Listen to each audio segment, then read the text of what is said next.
So now, few more important options like which we generally use in our day-to-day admin work.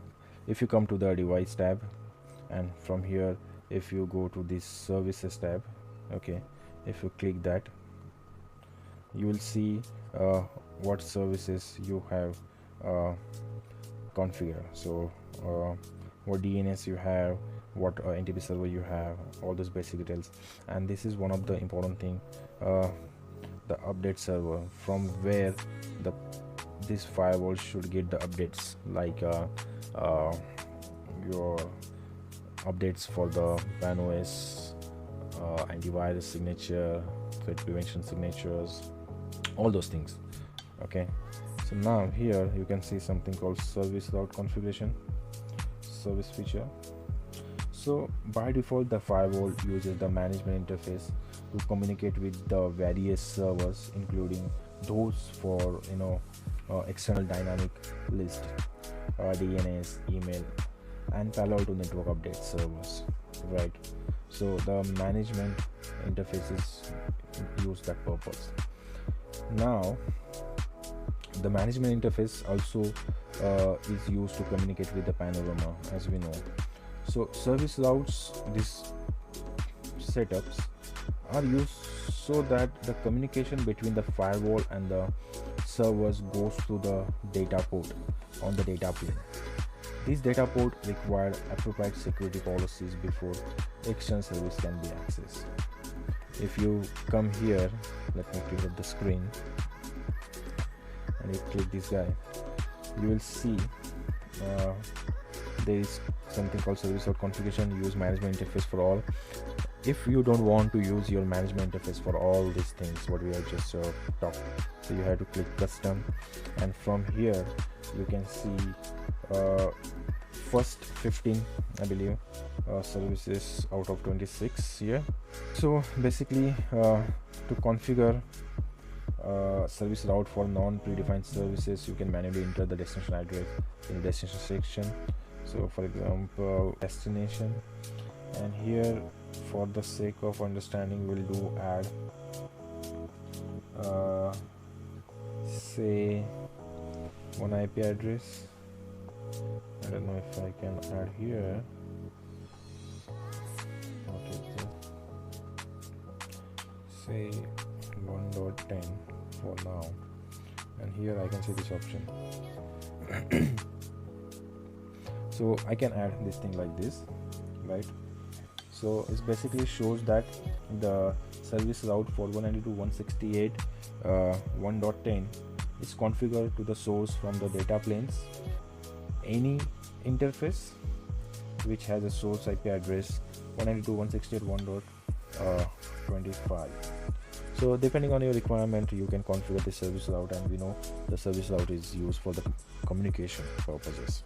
So whatever the communication you need to define, you can define this way if you don't want to use the custom services, right? So this is also one of the important things which we have on this.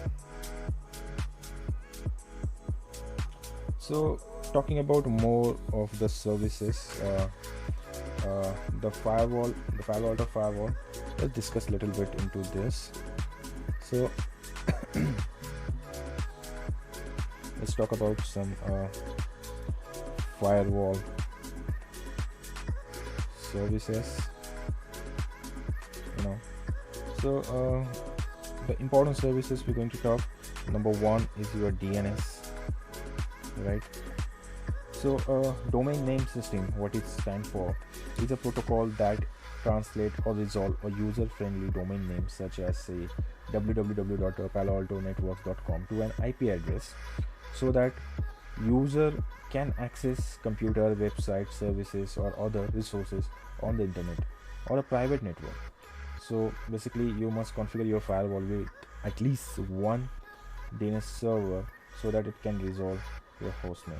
So if I diagrammatically show you this thing, so consider this is your PA firewall, and there is your DNS server. So firewall will try to request which we call DNS request to this DNS server uh, for the say whatever the IP address you have mapped, as we discussed. So you have mapped www.paloaltonetworks.com to IP address, say I'm just giving an example. On this IP address, that resolution will be happen from this DNS server, right? So we can configure that thing. This is one of the important firewall services. And to configure this thing, where you need to go, let's go back to the firewall. And here, if you come to the device tab, from there if you go to the setup tab, and here service tab, and from the service tab, this is called global details. If you edit it, you can provide these details here. For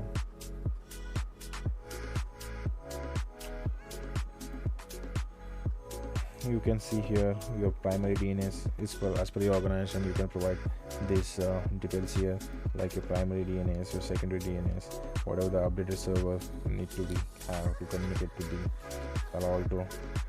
You can define that, and other things like the proxy server.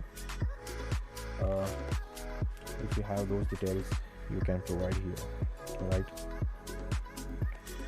Let me cancel this. Now let me go back to the second important service which we have, which is DHCP, right? So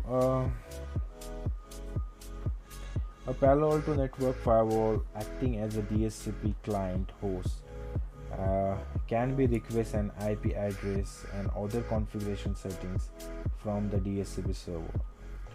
So basically, a Palo Alto network firewall, if it is acting as a DHCP client, so consider this is your Palo Alto firewall, right? And you have some DHCP. This is your DHCP server, DHCP server. So if this Palo Alto firewall acting like a client, so it can request an IP address from this DHCP server. So if you define the firewall in such a way that, so this firewall will be getting the IP address from the DHCP server. So this DHCP server will give the IP address to this firewall from his database, right? The use of the DHCP saves the time and effort because users need not know the network addressing plane or other options such as default gateway. They are inheriting from the DHCP server. So that is basically the functionality of the DHCP server. You can make your Palo Alto firewall as a DHCP server. So whichever users are connected to this firewall can be, getting the IP address dynamically, right? From this Palo Alto firewall, right? So that is one feature you can do. The Palo Alto can become DHCP server, or DHCP server from the DHCP server. The Palo Alto is also getting the IP address, and this guy is also getting the IP address. That is also important part, right? So some configuration parameters that the DHCP can learn dynamically. So DHCP configuration parameter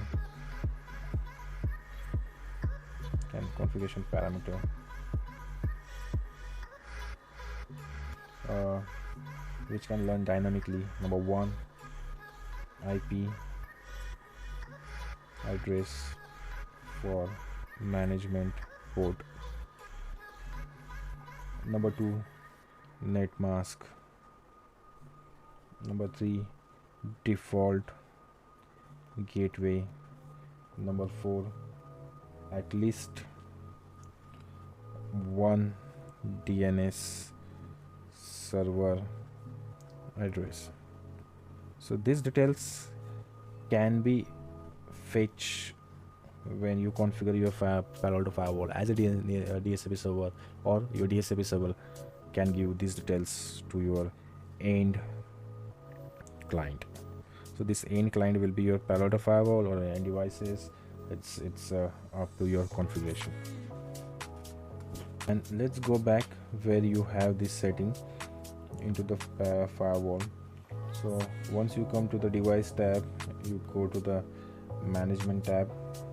Okay, and management tab, if you go to this manage interface setting, here you can see there is something called DHCP client. So here you can see these details available: send hostname, send client ID. So if you want to receive communication from the DHCP server, you can set up that thing here. Right, let me cancel this.